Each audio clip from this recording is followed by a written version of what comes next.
Welcome to Bloodbath and Beyond. I'm Jay. I'm here with Patrick McBrearty and Alys Crocker of Black Fawn's new film, The Door. What was it like filming in a big abandoned warehouse? It was terrifying. However, I would say I was not the scaredy cat out of the group. There was a certain actor who we snuck up on, would hide in abandoned rooms and jump out at her. They tried to do it to me, but I feel like I was a tough girl in real life too, so it wasn't as scary for me. Awesome. Have you done something like this before? Horror movie, I was in Berkshire County as well, which is coming out. Audrey Cummings directed that. And I was also in the ABCs of Death. Vincenzo Natali was the director. He was absolutely amazing. So check that out if you can. Tell us a little bit about The Door. The Door is actually the third movie I've done. And one of the things that I wanted to do is I wanted to make a horror movie that didn't focus so much on like the blood and guts, but more story-based, more creepy scares, what's behind the corner. So we were able to make a movie. We shot like 11 days in total. We shot 10 of them at the same location. We used an abandoned meatpacking plant is what it was. So it has a great vibe to it, really cool look. A lot of people have seen it sort of say it has a bit of like an old Session 9 kind of feel to it. Yeah, definitely. So which is a pretty good compliment to me. I mean, it's one of my favorites. So. Yeah, it's nice to have those big meat lockers and stuff with the huge doors. The huge doors, the visuals are great. It really helps with the door. And you know? No set deck needed, so it was great. That's really cool. Definitely love the lighting in that. And what was it like lighting something that big? You know, one of the things that was pretty crazy is we didn't really know exactly how we were going to light the place before we got there, but the cinematographer, Josh Fryman, along with Andrew Simon, came to me like on the second day of filming, and they're like, listen, we haven't gotten behind the door yet, but we have an idea for lighting. What if just for no reason there's these odd lamps all throughout the place, and they can come on and go off and sort of lead the characters through different hallways and sort of progress the story, and that's what we ended up going with. And so there's some scenes where it's like a pile of like 10 lamps in the middle of the room. It's never really explained, which is kind of cool. Yeah, that's very But again, it's a really good option. But the other lighting factor was flashlights, which worked out great. Yeah. We had a couple of really high-powered backlight flashlights, and you're able to sort of change the lighting situation during the scene, which is great. You can backlight people, you can create shadows.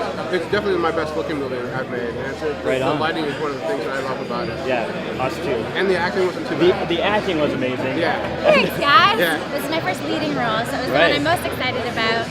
And actually, I've done like a lot of commercial stuff as well, but this is by far the most fun I've ever had on set. Our cast and our crew, kind of like a family from the beginning. We all got along really well, so yeah, it was great. Do you want to continue doing horror films? Yeah, I grew up. My dad was a huge horror fan, loved Fangoria. So when I was even like 6 years old, was a huge horror film. So I would love to continue on. I mean, I'd like to do other stuff as well, but horror will always have my heart. Do you have any other upcoming projects or something in the pipeline? I don't have anything in the pipeline just yet. I mean, definitely a lot of the actors we had involved were people I want to work with again. On the DVD, there's an audio commentary track with Alys and one of the other male actors, Matt Fawn. You can kind of tell just from the vibe there, like we had an amazing time. There's also some behind-the-scenes cast interviews as well on DVD. We had an amazing time. It was, I think, the most fun I've ever had on a film set, even though you're working 18, 20 hours a day. Everybody had a great time. So I'm definitely looking forward to working with the actors again. Just got to come up with something else that works, you know? Right on. We saw you had an Indiegogo campaign to back the sound design, which was fantastic. Thank you. It's one of those things, you know, when you get to post-production, no matter how much planning there is, you're always over budget. Of course. Especially since we didn't want to rely on the visual glory aspect. We wanted more creating the element in the atmosphere, which we just really needed to have the sound design. So the people who are posting sound did like a great job with it. Our score by Steph Copeland was amazing. So it's one of the things that everybody really talks about when they talk about the movie. So it was really important. And I think Indiegogo or Kickstarter is going to definitely be part of our business model moving forward. Getting picked up by Black Fawn. How is this experience? How is it signing a bunch of DVDs today? It's amazing. I feel really lucky to be here even. The guys who work with Black Fawn, the whole team is amazing. They're hilarious guys. They're really fun to hang out with. It doesn't feel like work at all. No, they're building an amazing brand for themselves, and they're just super people to work with.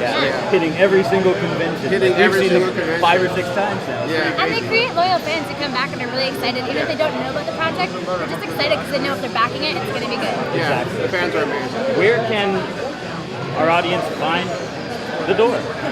You can buy the actual DVD and get special edition signed copies through blackfawndistribution.com. We also have a lot of information on thedoormovie.com. It's on iTunes, it's on Vimeo on Demand, it's on Real House. We have Shaw Cable, it's on Shaw Cable on Demand. There's a lot of places you can pick it up, but just check out thedoormovie.com for this. And check out our review of The Door on our channel right now.